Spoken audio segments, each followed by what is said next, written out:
மேகதாது விவகாரத்தில் தமிழ்நாட்டுக்கு அதிர்ச்சி அளிக்கிற மாதிரி ஒன்றிய அரசு ஒரு பதிலை கொடுத்துருக்கு.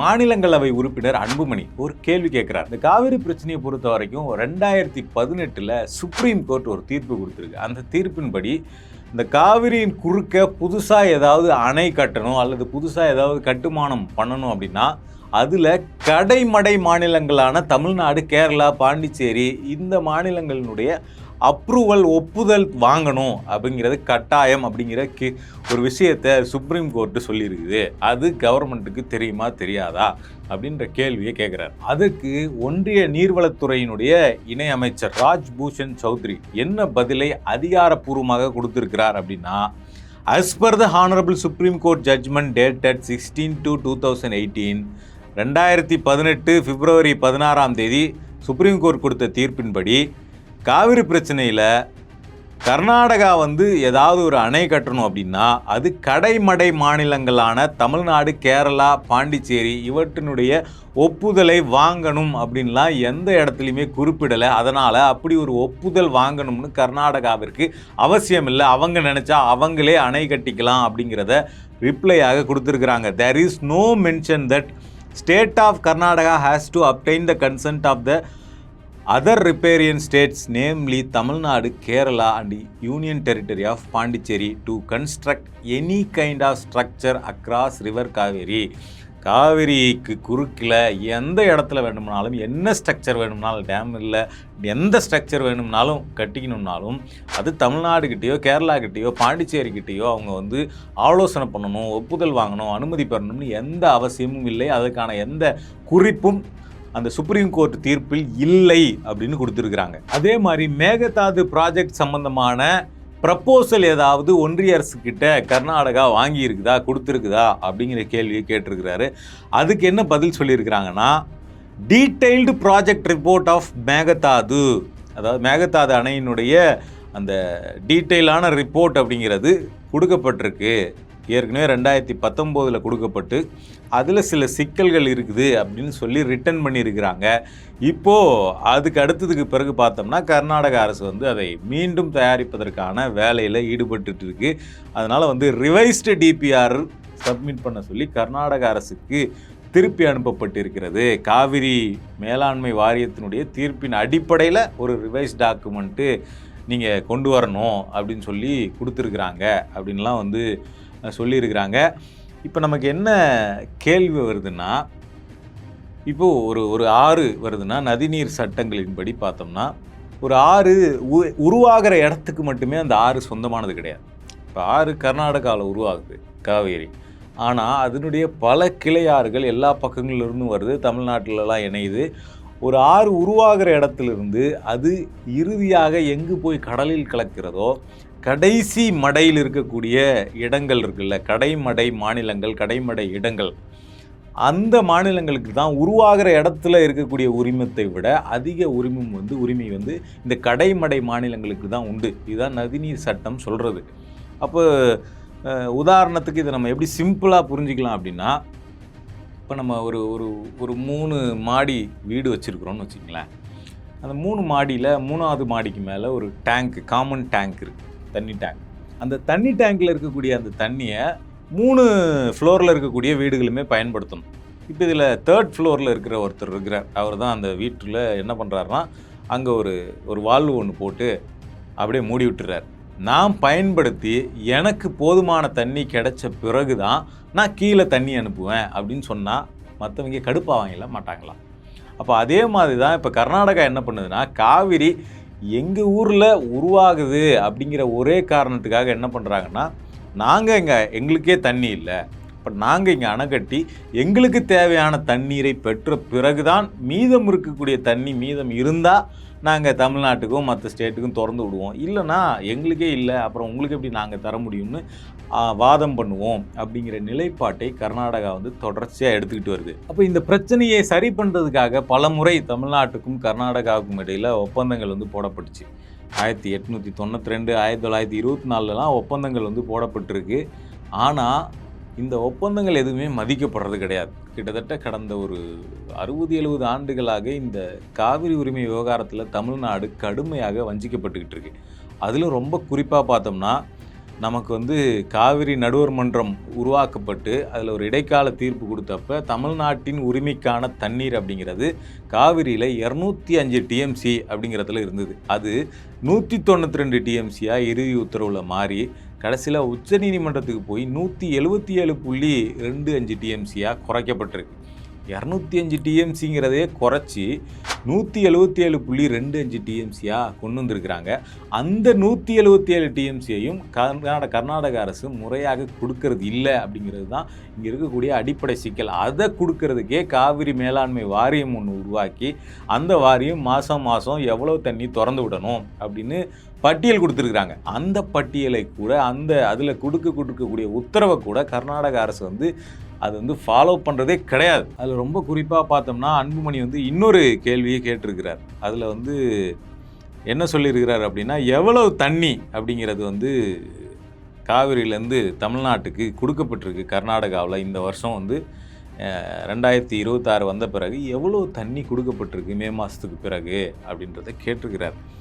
அப்போ அதில் என்ன சொல்கிறாங்க அப்படின்னா, இப்போ இதில் இயர் வைஸு தண்ணி எவ்வளோ கொடுக்கணும் அப்படிங்கிற லிஸ்ட்டு கொடுக்கப்பட்டிருக்கு. அதில் வந்து ஜூன் மாதம் 9.19 டிஎம்சி தமிழ்நாட்டுக்கு கொடுத்துருக்கணும். ஆனால் ஒரிஜினலாக கொடுத்தது அப்படிங்கிறது வெறும் 2.195 டிஎம்சி தான். அதே மாதிரி ஜூலை மாதத்தில் 31.24 டிஎம்சி தண்ணீர் கொடுத்துருக்கணும். இப்போ வரைக்கும் தமிழ்நாட்டுக்கு வந்திருப்பது அப்படிங்கிறது வெறும் 0.459 டிஎம்சி தான். அப்போ கிட்டத்தட்ட 28 டிஎம்சி 29 டிஎம்சி தமிழ்நாட்டுக்கு வந்திருக்க வேண்டிய இடத்துல வெறும் 3.3 டிஎம்சி தண்ணி தான் கர்நாடக அரசு கொடுத்துருக்குது இந்த வருஷத்தை பொறுத்த வரைக்கும். அப்போது நமக்கு வந்து எழுதுகிற கேள்வி என்னென்னா, அப்புறம் எதுக்காக காவிரி மேலாண்மை வாரியம்னு ஒன்று இருக்குது? இதை அமைப்பதற்காக தமிழ்நாடு மிகப்பெரிய போராட்டங்களை இங்கே நடத்துச்சு. இப்போ இவ்வளவு போராட்டங்களுக்கு பின்னாடி இங்கே அமைக்கப்பட்ட அந்த வாரியத்துக்கு எந்த பவருமே இல்லை. அந்த வாரியம் சொல்கிற உத்தரவை கர்நாடக அரசு ஃபாலோ பண்ணாது அப்படின்னா அப்புறம் எதற்காக இந்த வாரியம்? அப்போ இந்த கேள்வி வந்து பெருசாக எழுந்திருக்கு. ரெண்டாவது, இந்த வாரியம் சொல்கிறதையே கர்நாடக அரசு கேட்கல. ஏற்கனவே இருக்கக்கூடிய டேம்லேருந்தே தண்ணியை அவங்க சொன்னபடி அவங்க வாயில் கொடுத்த எந்த உத்தரவையும் அல்லது டாக்குமெண்ட்டாக கொடுத்த எந்த உறுதிமொழியும் அவங்க ஃபாலோ பண்ண தயாராகவே இல்லை அப்படின்னும் போது, ஒரு வாரியம் சொல்லியுமே கேட்க தயாராக இல்லைன்னும் போது புதிதாக ஒரு அணை கட்டுறோன்றாங்க. அந்த தண்ணீர் நாங்கள் குடிநீர் தேவைக்காக மட்டும்தான் கட்டுறோம் அப்படின்னு சொல்கிறாங்க. இதனால் தமிழ்நாட்டுக்கு எந்த பாதிப்பும் வராதுன்றாங்க. நாங்கள் கொடுக்குற தண்ணியை கரெக்டாக கொடுப்போம், இதனால் இது முன்னாடி இருந்த அந்த ஷேரிங்கில் எந்த பாதிப்புமே வராது அப்படின்லாம் சொல்கிறாங்க. இந்த உறுதிமொழியை எப்படி ஏற்க முடியும் அல்லது எப்படி நம்ப முடியும் அப்படிங்கிறது ரொம்ப முக்கியமான விஷயம். ஏன்னா கர்நாடக அரசு கடந்த காலங்களில் எப்போவுமே அவங்க சொன்ன மாதிரி நடந்துக்கிட்டதாக வரலாறே கிடையாது. அவங்க தண்ணி இருந்தால் ஒன்று சொல்லுவாங்க, தண்ணி குறைவாக இருந்ததுன்னா வேறு ஒன்று சொல்லுவாங்க. அப்போ இதில் வந்து நமக்கு என்ன சிக்கல் வருதுன்னா, இந்த மேகதாது அணையை பொறுத்த வரைக்கும் அவங்க பெங்களூர் பக்கத்தில் கட்ட போகிறாங்க. என்ன சொல்கிறாங்கன்னா, குடிநீர் தேவை, பெங்களூரினுடைய குடிநீர் தேவைக்காக தான் நாங்கள் கட்டுறோம், விவசாயத்துக்காக இதை கட்டலை அப்படின்னு ஒரு கதை உருட்டுறாங்க. அப்போ இது மூலமாக அவங்க வைக்கக்கூடிய வாதம் என்னென்னா, காவிரியின் குறுக்க அணை கட்டக்கூடாது, அதனால் கடைமடை மாநிலங்கள் பாதிக்கப்படும், அவங்கக்கிட்ட கேட்டு பண்ணணும் அப்படிங்கிறது ஒரு காமனான விதி. அப்போ அதை சுப்ரீம் கோர்ட்டு தீர்ப்பை காட்டி இப்போ ஒன்றிய அரசு இல்லைன்னு சொல்லிடுச்சு. அப்போ அதை கூட ஓரமாக வச்சுட்டு இன்னொரு பக்கம் பார்ப்போம். இப்போ இது கோர்ட்டுக்கு போனால் கடைமடை மாநிலங்களை கேட்கணும்னு திரும்பி கூட உத்தரவு வரலாம். ஆனால் அவங்க அதுக்காக தான் என்ன சொல்கிறாங்கன்னா, இது நாங்கள் வந்து ட்ரிங்கிங்காக கட்டுறோம். வந்து ஒரு குடிநீருங்கிறது மனிதனுடைய அடிப்படை உரிமை, அடிப்படை தேவை. அப்போ அதை வந்து கட்டக்கூடாதுன்னு நீங்கள் தடுக்க முடியாது.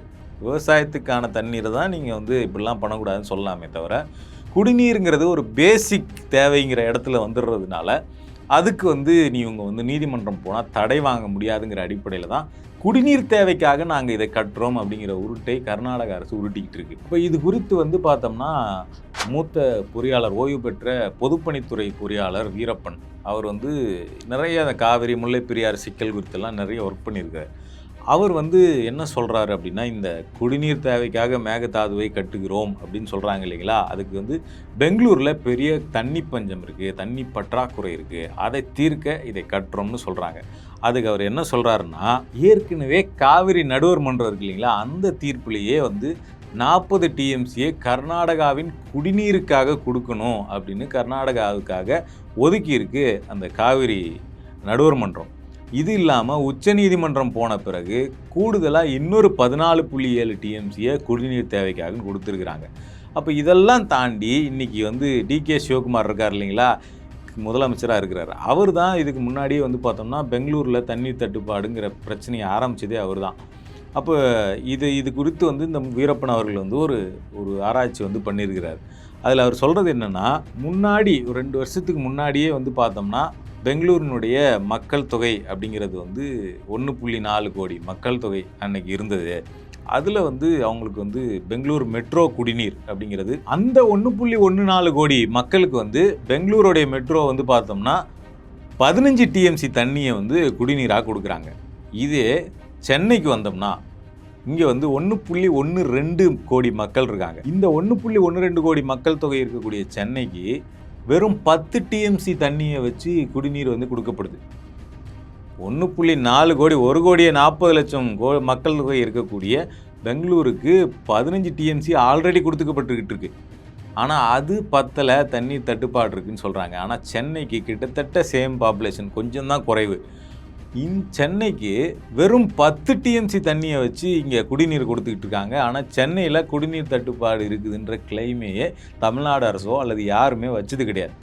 அப்போ இதை விட 5 டிஎம்சி எக்ஸ்ட்ரா தண்ணியை வச்சுக்கிட்டு எப்படி பெங்களூரில் குடிநீர் தட்டுப்பாடு இருக்குதுன்னு சொல்கிறாங்க. இது அடிப்படையில் எந்த அடிப்படையுமே இல்லாத ஒரு பொய் அப்படிங்கிறத அவர் முன்வைக்கிறார். அடுத்ததாக அவர் என்ன சொல்கிறாருன்னா, இந்த மேகதாது அணை ஏன் குடிநீருக்காக கட்டப்படலை அப்படிங்கிறத அவர் ப்ரூவ் பண்ணுறாருன்னா, 1980 கர்நாடகாவில் வந்து 11 லட்சம் ஏக்கரில் விவசாயம் நடந்துகிட்டு இருந்தது.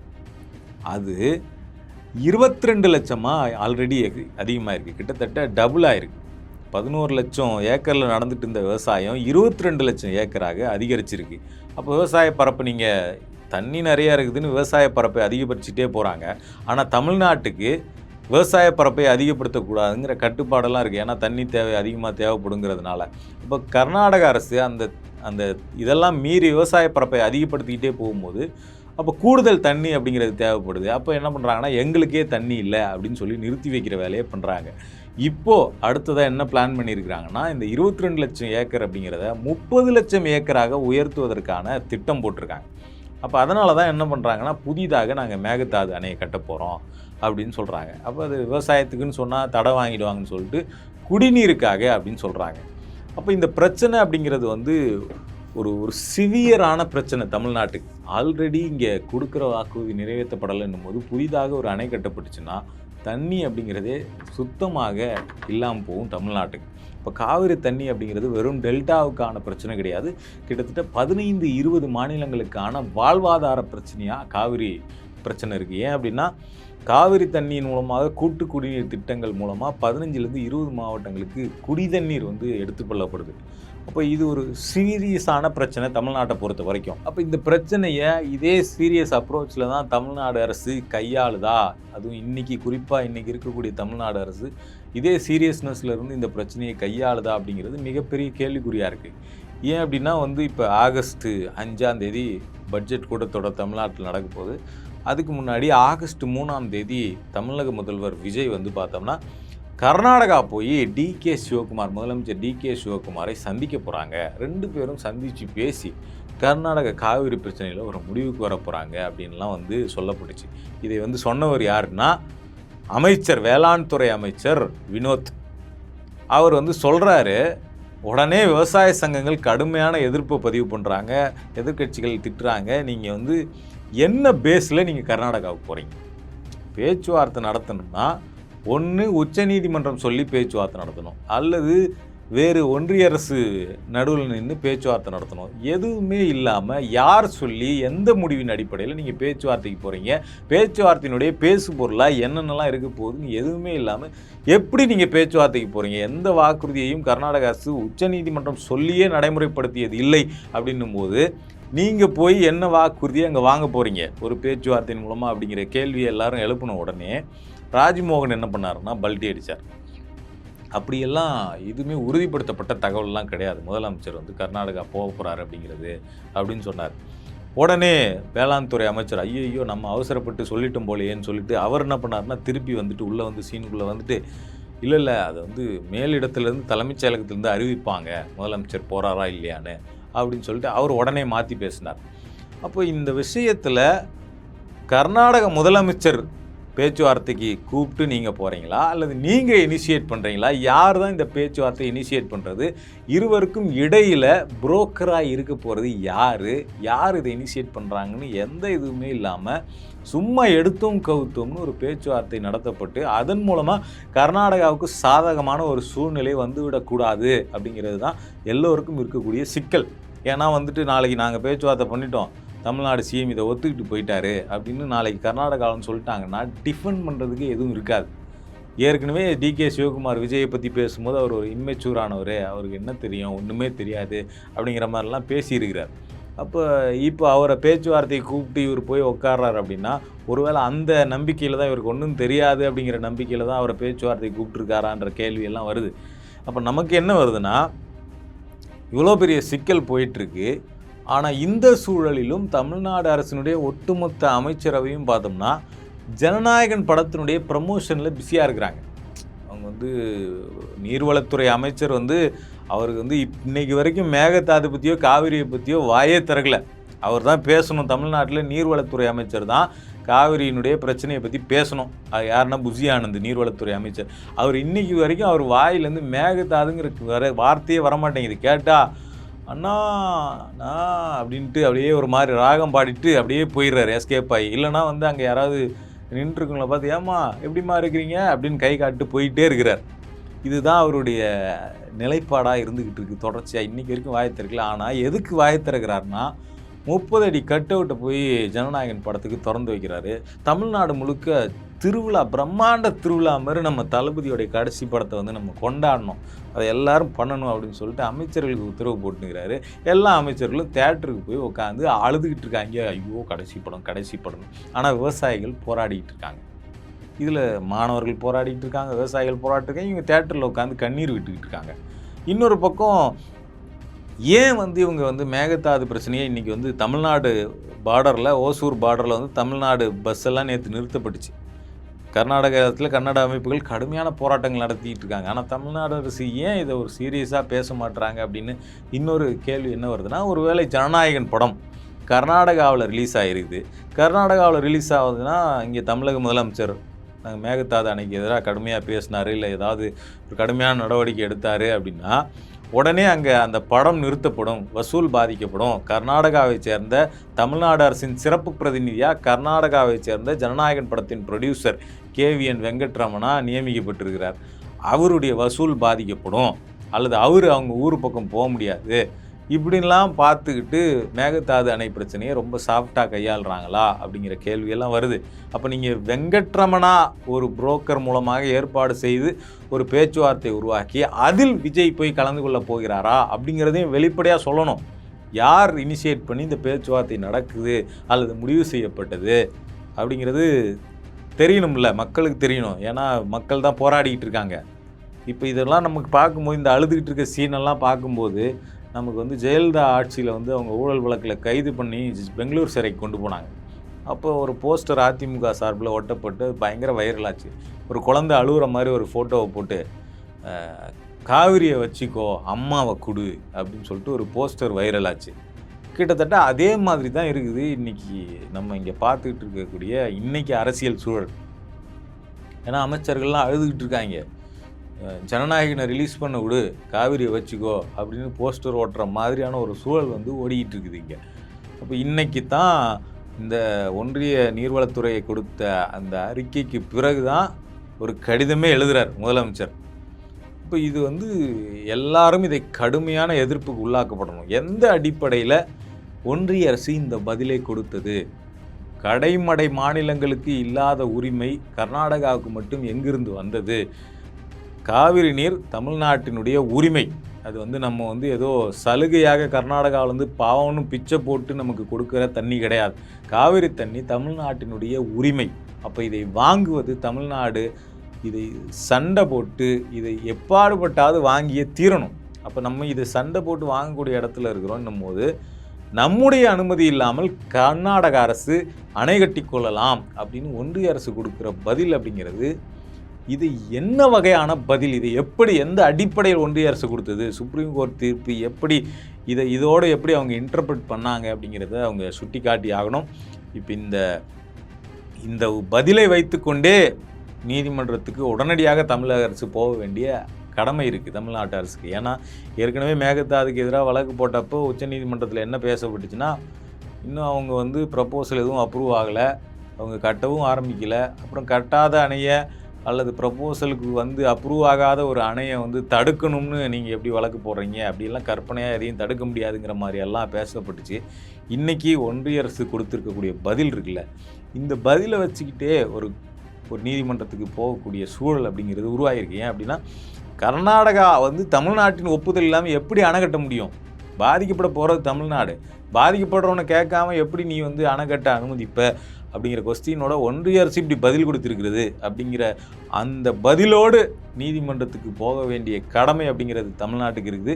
இதை அனைத்து கட்சி கூட்டத்தை உடனடியாக தமிழக அரசு கூட்டணும். இதில் எந்த ஈகோவும் இருக்கக்கூடாது தமிழ்நாடு அரசுக்கு. திமுக, அதிமுக எல்லா கட்சிகளினுடைய தலைமையையும் கூட்டு அனைத்து கட்சி கூட்டத்தை கூட்டி எல்லா கட்சி ரெப்ரசன்டேட்டிவ்ஸும் ஒன்றா சேர்ந்து டெல்லிக்கு போயிட்டு நீர்வளத்துறை அமைச்சரினுடைய அலுவலகத்தில் உட்காந்து எப்படி நீங்கள் இந்த பதிலை கொடுத்தீங்க, என்ன அடிப்படையில் இந்த பதிலை கொடுத்தீங்க, எங்களுடைய உரிமை பாதிக்கிற மாதிரி எப்படி நீங்கள் பதில் சொல்லுவீங்க அப்படிங்கிற கேள்வியை கேட்டு டெல்லியிலேயே உட்காந்து போராடி தமிழ்நாட்டுக்கான நீதியை வாங்கணும். மேகதாது அணை கட்டுறதை தடுத்து நிறுத்தணும் அப்படிங்கிற கடமையெல்லாம் தமிழ்நாடு அரசுக்கு முன்னாடி இருக்கும்போது இவங்க ஜனநாயகன் படத்தில் ரொம்ப பிஸியாக இருந்துகிட்டு இருக்காங்க. உடனடியாக தமிழ்நாடு அரசு இந்த சினிமா வேலையை, ப்ரமோஷன் வேலையெல்லாம் விட்டுட்டு மக்களின் உரிமை பிரச்சனையில் இறங்கலைன்னா, இந்த நீட் விவகாரத்தில் மாணவர்கள் பிரச்சனையில் எப்படி போலீஸை விட்டு அடக்குமுறை பண்ணி தாவேக அரசு அம்பலப்பட்டதோ அதே மாதிரி விவசாயிகள் பிரச்சனையில் கடுமையாக அம்பலப்பட்டு நிற்கும் அப்படிங்கிறத அவங்க உடனடியாக கவனித்தாங்கன்னா தாவேக அரசினுடைய எதிர்காலத்திற்கு அது நல்லது.